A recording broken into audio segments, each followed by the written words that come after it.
Olá pessoal, nesse vídeo eu vou trazer um pouquinho para vocês sobre radiações ionizantes. E não só as radiações aplicadas à medicina, mas as radiações ionizantes que a gente utiliza. E aí a gente vai ver alguma coisa sobre riscos e benefícios dessas radiações, tá ok? Então, radiações ionizantes, na verdade, vamos começar pela nossa definição de radiação. Radiação é qualquer um dos processos físicos de emissão e propagação de energia. Isso pode acontecer por fenômenos ondulatórios ou por meio de partículas carregadas. E outra definição que a gente tem é que é uma energia que se propaga de um ponto a outro no espaço ou em um meio material. Na verdade, o que nos interessa nessa apresentação aqui é sobre radiações ionizantes. Radiação ionizante é aquela radiação cuja energia é superior à energia de ligação dos elétrons em um átomo com seu núcleo. E aí eu consigo, com isso, a radiação ionizante, ela consegue arrancar um elétron da sua camada orbital. Então, como falado no slide anterior, aqui a gente tem uma imagem, que a gente vai ver um átomo onde a gente tem um núcleo com seus prótons e nêutrons, e a gente tem os elétrons na eletrosfera. Está chegando uma radiação ionizante aqui na segunda imagem e está arrancando um dos elétrons da eletrosfera. Talvez um entendimento legal para essa parte de radiações ionizantes é a gente fazer uma comparação com as radiações luminosas, por exemplo. As radiações luminosas, a gente não enxerga a radiação propriamente dita, mas a gente enxerga a claridade. Nas radiações caloríficas, a gente percebe o calor. Em todos os casos, a gente tem uma transmissão, uma transferência, de energia. A energia está viajando no espaço. No caso das radiações nucleares, elas também estão viajando no espaço, mas a gente não enxerga, a gente não cheira, a gente não prova, a gente não ouve, a gente não toca. Na verdade, se eu toco em um material radioativo, eu não consigo identificar a diferença. Se eu tiver um líquido, se eu tiver uma gota d'água ou uma gota de um material radioativo, eu não vou perceber a diferença entre essas gotas pelo tato, ou pelo olfato, ou pela audição, ou pelo paladar, ou pela visão. Nossos sentidos não são sensíveis a isso.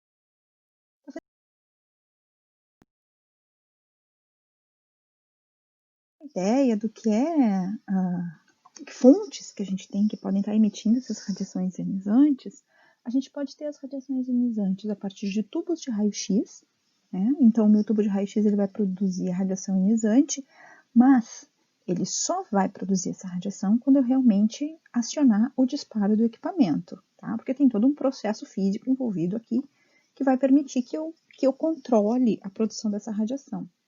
O que já não acontece em elementos radioativos. Elementos radioativos, sejam eles naturais ou artificiais, eles estão sempre emitindo a radiação. Então, eu preciso, por exemplo, de um objeto blindado. Então, aqui eu tenho um copinho de chumbo, onde dentro desse copinho de chumbo eu vou ter um frasco com um material radioativo, ok? Bom, o nosso raio-x, ele foi descoberto, na verdade, no final de 1895, em 8 de novembro de 1895. Em seguida, já se faziam estudos de outros materiais que tinham essas mesmas propriedades, e essas descobertas vão se datar lá para fevereiro de 1896, que é quando a gente vai começar a ter início, então, de aplicações terapêuticas com o uso das radiações ionizantes. Concomitantemente, a gente começa a perceber também efeitos maléficos dos exageros acidentais ou intencionais, tanto das aplicações quanto das manipulações com esses materiais. Um exemplo desses exageros ou dessas aplicações, a gente pode citar um caso de dermatite aguda e escamações de pele seguidas de uma amputação da mão esquerda do médico e fabricante do tubo de Crookes. O tubo de Crookes é um dos primeiros tubos de raio-x que a gente vai estar estudando. A gente não, Isso é lá de 1800 e alguma coisa, eu nem era nascida. Mas o tubo de Crookes, então, ele vai ser o primeiro tubo que a gente começa, que Röntgen começa a perceber essa radiação de existência comprovada e de natureza desconhecida, e por isso que é chamado de raio-x. Tá? Na verdade, foi chamado de raios Röntgen em decorrência ao alemão, físico alemão, que descobriu esses raios, que é o William Conrad Röntgen. Ai, nome complicado, né? Então acabou se utilizando sempre o raio-x, até porque no alemão o Röntgen, sei lá como é que é melhor a pronúncia, ele tem trema. E lá no inglês, o trema não existe. Então muda também a escrita dele para que haja uma pronúncia próxima do que seria no alemão. Então ficou sendo como raio-x, porque x é uma incógnita.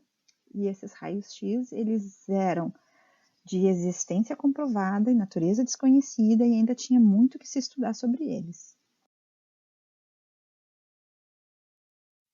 Outro exemplo bem interessante é quando o Thomson, ele intercepta com o dedo mínimo e um feixe de raio-x todos os dias durante 30 minutos, e ele fica bem próximo desse tubo, uma distância inferior de 3 centímetros, e ele começa a perceber que depois de uma semana fazendo essa intercepção do dedo com o feixe de raio-x, ele sente dores e inflamações no dedo. Obviamente, ele para, né? Não vai correr o risco de perder o dedinho.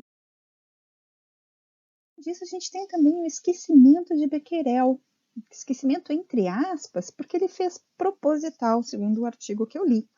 Então, em 1900, ele botou um tubo contendo sais de rádio no bolso do seu colete e observou que houveram queimaduras provocadas por esses sais.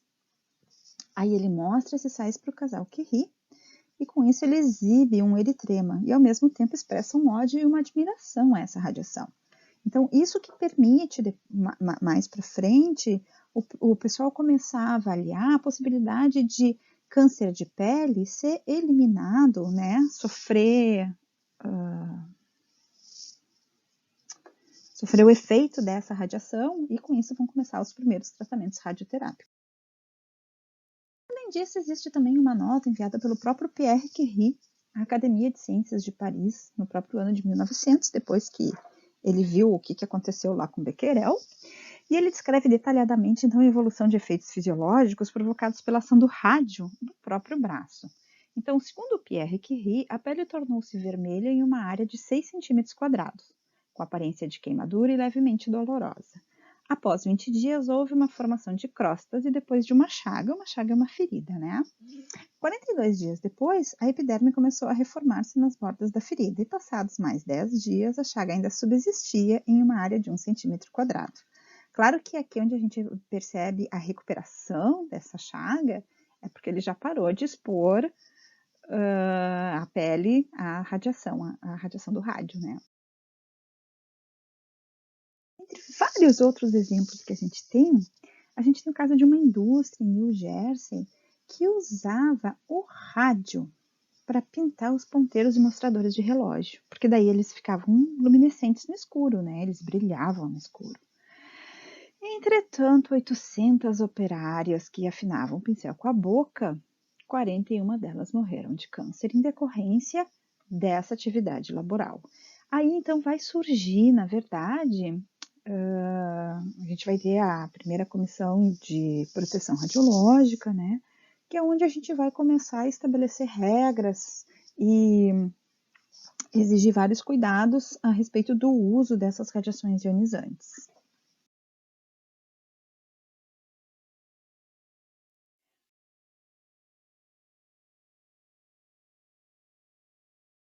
A gente tem o registro da morte de...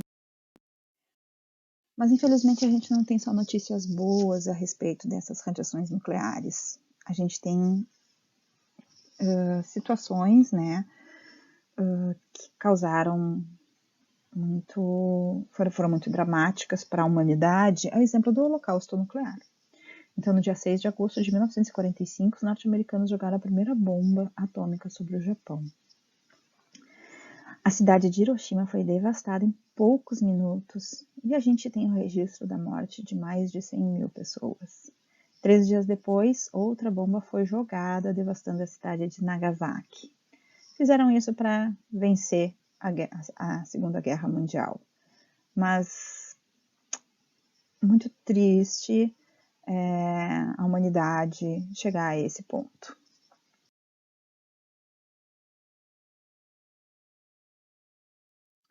Muito triste a humanidade chegar a esse ponto, porque a bomba a bomba atômica, né, a bomba A, lançada sobre Hiroshima no dia 6 de agosto de 1945, ela tinha uma potência de 20 quilotons.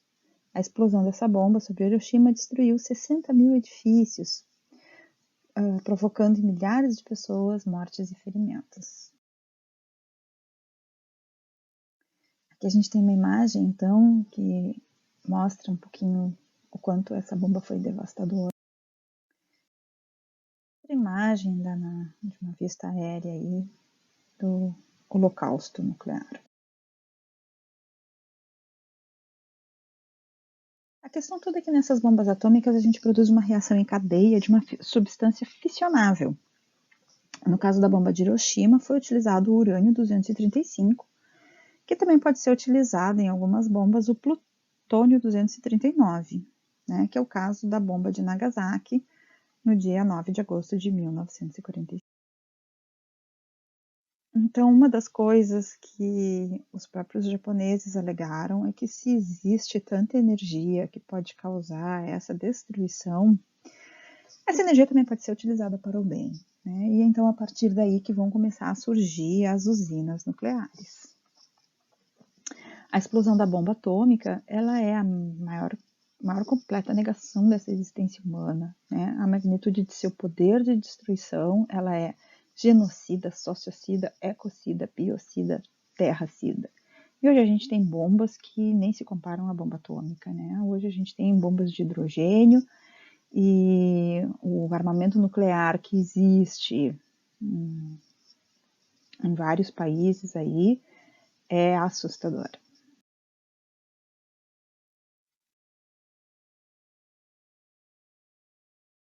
Pra vocês terem uma ideia, né? Atualmente as bombas atômicas do tipo de Hiroshima, elas alcançam uma potência de 500 quilotons, ou seja, 25 vezes mais potentes que a bomba que destruiu Hiroshima.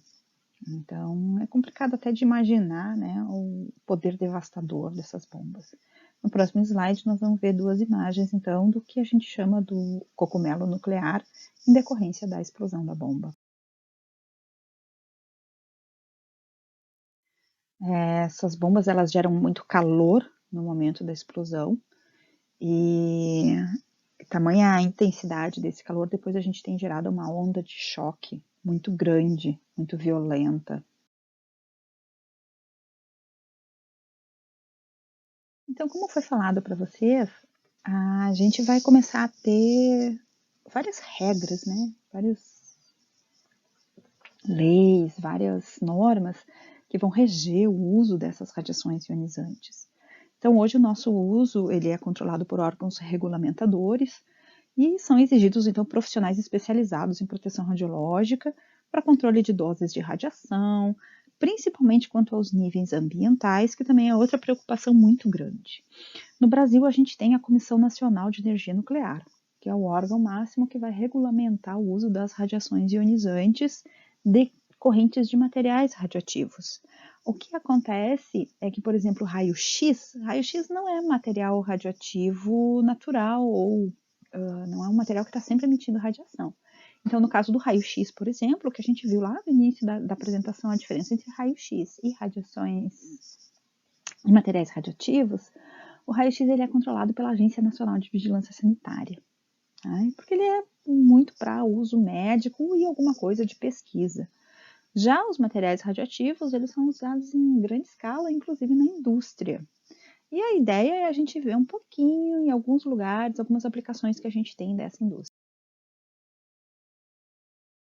É possível entrar no site da Comissão Nacional de Energia Nuclear através do www.cnn.gov.br e ali a gente vai ter acesso a várias normas que são responsáveis pelo controle dessas radiações ionizantes no Brasil. As primeiras normas que a gente tem, elas vão datar lá de 1988 e, na verdade, em 1987 a gente vai ter um desastre radioativo aqui no Brasil, que é o famoso acidente de Goiânia, que vai acontecer um ano depois do acidente de Chernobyl. Chernobyl foi quando a gente teve um dos reatores da usina nuclear de Pripyat, né, a explosão desse reator. Inclusive tem um seriado que explica detalhadamente tudo o que aconteceu e como que aconteceu esse acidente. Inclusive trazendo vários efeitos devastadores e a questão de efeitos biológicos nos bombeiros e nas pessoas envolvidas no acidente.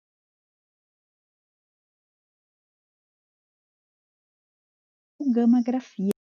Mas existe muita coisa legal, como por exemplo aplicações de gama-grafia industrial. É uma das aplicações mais importantes na indústria, que se refere a um ensaio não destrutivo realizado a partir de radiografias industriais ou gama-grafias. E aí se utiliza essa questão da radiação penetrar na matéria para a gente conseguir examinar o interior de materiais e conjuntos que já estão lacrados, que a gente não tem acesso a olho nu. Esses métodos são utilizados para inspecionar qualidade de solda, partes de navio, componentes de avião, como motores, asas, etc. No próximo slide, a gente vai ver algumas imagens de aplicações dessa gamografia industrial. Então, aqui a gente tem a primeira imagem, indústria de bebidas. A indústria de bebida usa um sinal de radiação para garantir o nível de líquido dentro das garrafas. No lado ali a gente tem uma foto de uma Ferrari. A Ferrari é uma das empresas automobilísticas que deve fazer tranquilamente mais de 300 radiografias em suas peças, porque ela radiografa peça por peça e depois ela radiografa a estrutura toda do automóvel, porque um carro que chega a mais de 200 km por hora, a uma fissura que exista no capô ou em alguma peça que chegue a altas temperaturas, ela pode causar um acidente muito grave. Então, eles tomam muito cuidado e fazem radiografia de quase todas não, mas de muitas peças do veículo. Abaixo, a gente tem um exemplo de um iodo radioativo sendo derramado num cano, obviamente quantidades muito pequenas, mas que sejam detectáveis pelo detector de radiação. E se ocorrer e aí a gente consegue identificar aonde pode existir algum vazamento. Então eu não preciso quebrar todo o meu concreto para mexer no cano. Eu vejo pelo vazamento de pela concentração do material radioativo no ponto onde exista vazamento, para fazer o conserto desse cano, quebrando o concreto exatamente no local de interesse.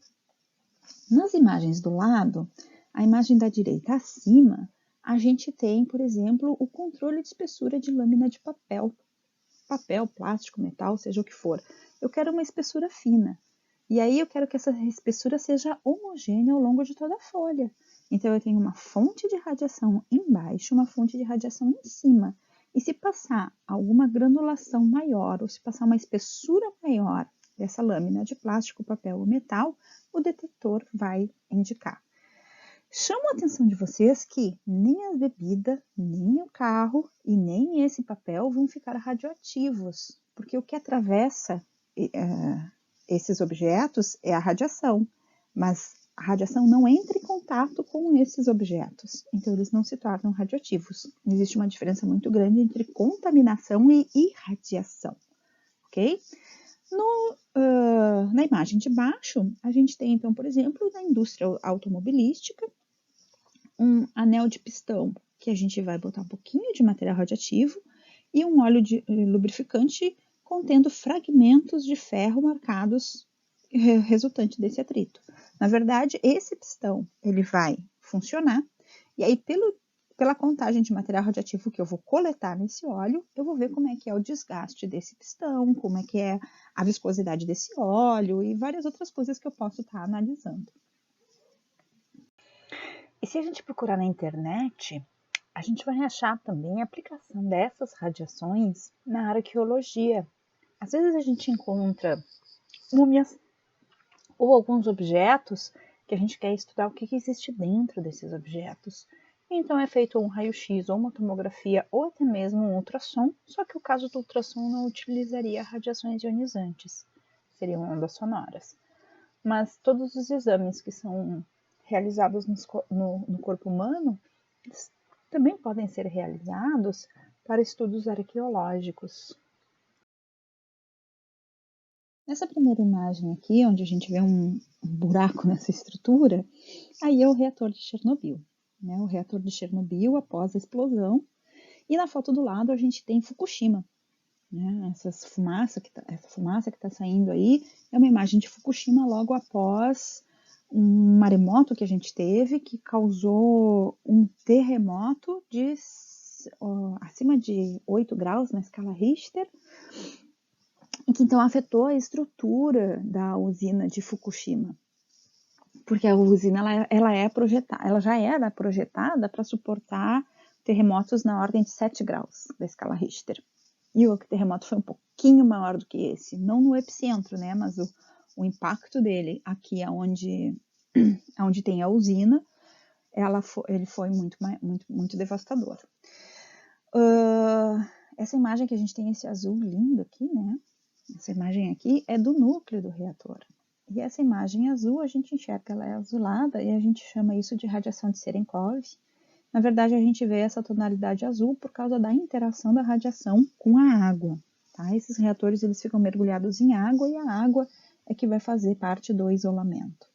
E aqui tem um esquema de funcionamento desses reatores que funcionam a água pressurizada. Então, na verdade, o que acontece? O meu combustível nuclear, ele aquece a água. Eu tenho essas barras de controle para aumentar ou diminuir as interações dessa radiação, né, a fissão nuclear, e eu faço então esse controle a partir destas barras para o caso de querer aquecer mais a água, querer não aquecer tanto a água, etc. Existe um revestimento de contenção do reator, tá, para que esse material radioativo aqui não entre em contato com outras estruturas do reator.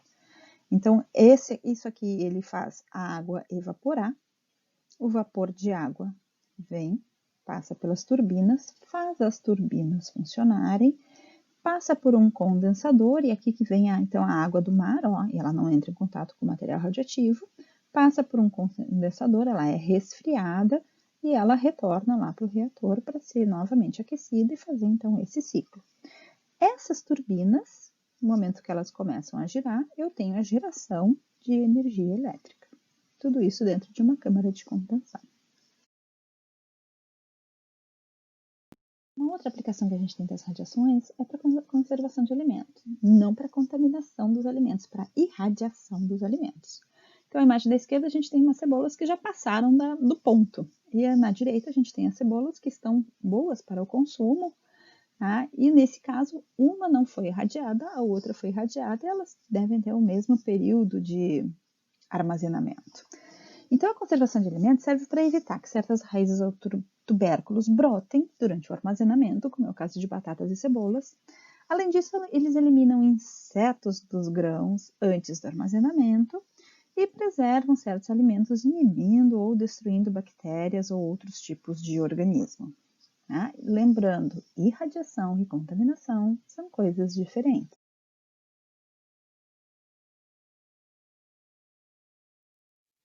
Então, existem normas, né? A própria Instrução Normativa número 9, publicada em fevereiro de 2011 pelo Ministério da Agricultura, permitiu o Brasil expandir exportações de frutas para certos mercados, porque de um porto a outro, né, de navio, os alimentos demoram um pouquinho para chegar.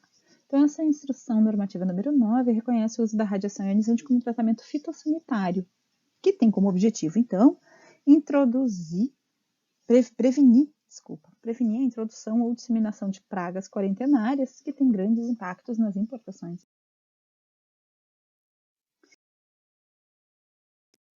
E as radiações ionizantes também, elas têm aplicações muito positivas, muito interessantes, principalmente na área da medicina, onde a gente pode ter, por exemplo, radiologia médica e odontológica. Quem é que nunca fez um raio-x? Ou de alguma estrutura do corpo, ou da própria boca, né, de algum dente, para ver uma raiz, para fazer uma extração ou para fazer um tratamento de canal. Então, na nossa imagem da direita, a gente tem ali um tubo de raio-x com a mesa, onde a gente realiza exames de raio-x. Exames de raio-x é que nem o que está postado abaixo, né, que a gente tem uma imagem de um pulmão. Então, com raio-x, a gente consegue ver o corpo humano por dentro sem a necessidade de abrir esse corpo. Claro que hoje isso parece bem corriqueiro para nós, né? É comum, todo mundo sabe que é um exame de raio-x. Mas, na descoberta dos raios-x, lá em 1895, foi uma verdadeira revolução na medicina diagnóstica. Bom, além da radiologia médica odontológica, que a gente usa então o raio-x, né, que já foi falado para vocês, que o raio-x só emite radiação quando eu acionar o botãozinho, porque daí eu vou provocar essa produção de raio-x. Na radioterapia a gente usa, durante muitos anos a gente usou material radioativo, que eram as chamadas bombas de césio ou bombas de cobalto, que seguiram as bombas de césio, e hoje em dia está se usando muito acelerador linear. As bombas de césio é uma daquelas que causou o nosso acidente radioativo lá de Goiânia em 1987, né? Então, é um assunto bem interessante da gente conhecer, né? Infelizmente tem muito a ver com a ignorância do povo brasileiro, porque não conhecia o símbolo de material radioativo, porque mexeu numa fonte que estava abandonada, aquela fonte não poderia estar abandonada, e tem uma série de impactos, né, físicos, impactos sociais, impactos psicológicos em decorrência desse acidente. Mas a radioterapia ela é utilizada, como o próprio nome diz, radioterapia, terapia com radiação. E essa terapia é a destruição do câncer, né? A gente tenta destruir o câncer ou pelo menos minimizar o crescimento dele, alguma coisa assim, para que possa ser feita ou uma cirurgia ou minimizar também o sofrimento do paciente. E a medicina nuclear. A medicina nuclear é diferente da técnica da radiologia médica que usa raio-x, da radioterapia, que irradia o paciente de longe. A medicina nuclear, eu coloco o material radioativo dentro do meu paciente, ou através de um alimento, ou através de uma inalação, ou através de uma injeção. E aí esse material radioativo ele vai se concentrar em determinados órgãos, porque ele está associado a um fármaco. Para isso que a gente tem então o radiofármaco. E essa concentração vai se dar em estruturas do corpo, onde eu vou fazer, então, análise das imagens e vou ver se está aceitável ou não aquela concentração de material.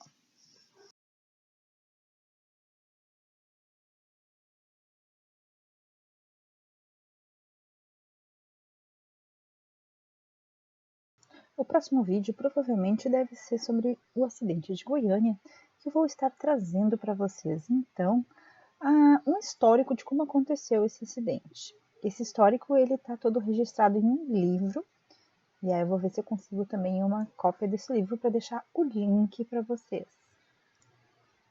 Já que estamos falando de radiação ionizante, vamos falar um pouquinho da sinalização.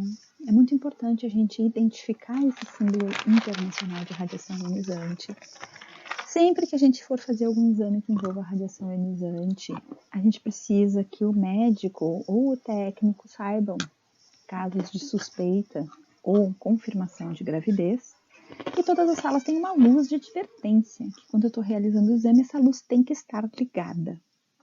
Não sei o quanto isso pode ser relevante para vocês, mas para nós que trabalhamos nessa área de radiação ionizante, isso aí é extremamente importante, porque eu sei que se a luz está acesa, está ocorrendo um procedimento onde, se eu entrar na sala, eu posso sofrer uma exposição desnecessária a essa radiação. Aqui, lá na época do acidente de Fukushima, essa imagem desse corpo com os efeitos de exposição à radiação, nossa, essa imagem circulava em quase todas as redes sociais.